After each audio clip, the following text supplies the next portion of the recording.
ایک یہ کہتی ہیں کہ بعض اوقات جسم پر دانے وغیرہ نکل آتے ہیں، کچھ پھٹ بھی جاتے ہیں، کچھ کی کھال سی ایسی اوپر آ جاتی ہے، تو کیا اس پر صرف پانی بہانے سے وضو ہو جائے گا یا نہیں؟ کیونکہ بعض اوقات دانے سے بھی ہو جاتے ہیں اور کھال اوپر آ گئی ہے جیسے،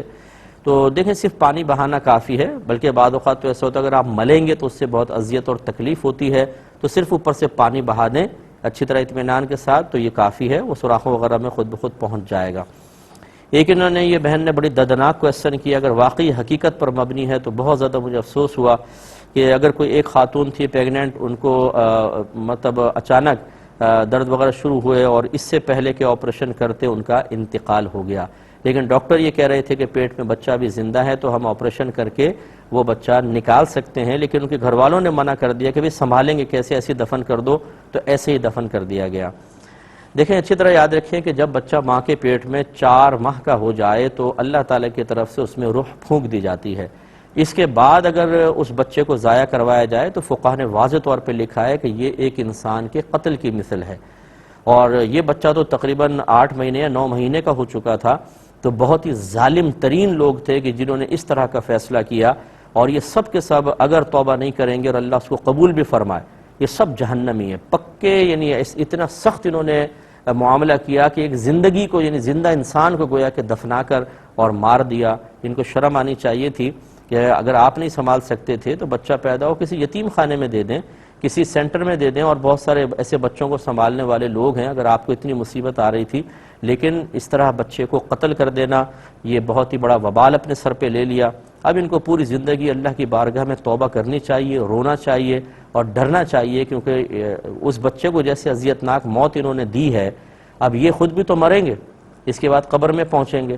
تو یہ موت کتنی سخت آتی ہے اس کا انتظار کریں، پھر عذابات قبر ان کے منتظر ہوں گے، وہاں پر دیکھیں، پھر میدان محشر میں ذلت، رسوائی اور ندامت، پچھتاوا، عذاب کا خوف، پھر اللہ کی ناراضگی، اور اللہ تعالیٰ ناراض ہوا تو جہنم میں داخلہ، اور وہاں نامعلوم کتنے عرصے تک ان کو جہنم میں رہنا پڑے۔ اس لیے یہ کوئی معمولی چیز نہیں ہوتی کہ ایک بچے کی جان کو ضائع کرنا، اللہ کی بارگاہ میں توبہ کرنی چاہیے۔ ایک انہوں نے کہا کہ یہ سنا ہے کہ کوئی کمپنی ہے اس نے ایسا قرآن چھاپا ہے کہ جہاں پر محمد کا لفظ آیا اس کی جگہ کسی اور کا لفظ نام ڈال دیا ہے، تو ایسی پوسٹ پر یقین کرنا چاہیے کہ نہیں؟ دیکھیں مسئلہ یہ ہے کہ جن کو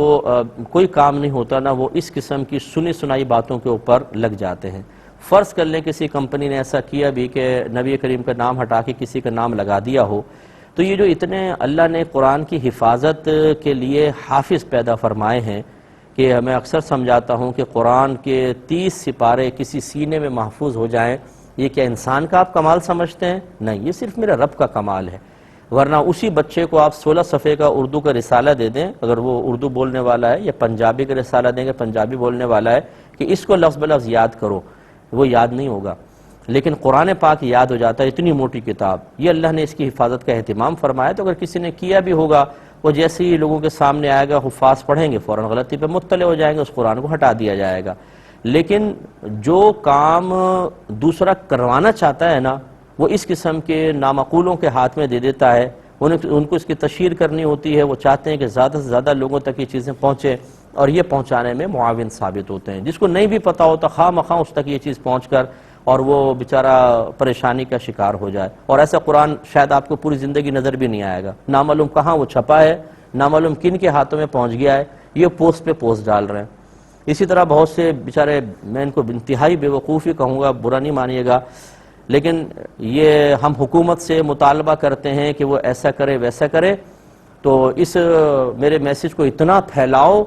کہ حکومت کے ایوانوں میں زلزلہ آ جائے۔